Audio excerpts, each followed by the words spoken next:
বাংলাদেশটাকে টিকিয়ে রাখার স্বার্থে বাংলাদেশের প্রত্যেকটা মানুষের নিরাপত্তাকে তুমি জোরদার করে দাও মাবুদ।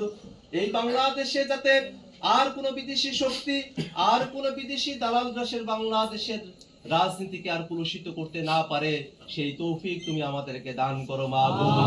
মাবুদ, আমাদের ভাই শরীফ ওসমান হাদি অত্যন্ত সংকটাপন্ন অবস্থায় হাসপাতালে চিকিৎসাধীন আছেন মাবুদ। আমরা তোমার কাছে দোয়া করি আমাদের চিকিৎসকেরা যারা ওসমান হাদি ভাইয়ের চিকিৎসার জন্য তার পাশে রয়েছেন, তুমি সেই সব চিকিৎসকদের চিকিৎসায় বরকত দান করো মাবুদ। আমরা এখানে গুনাহগার বান্দারা একত্রিত হয়েছি মাবুদ, আমাদের গুনার কোনো সীমা পরিসীমা নাই।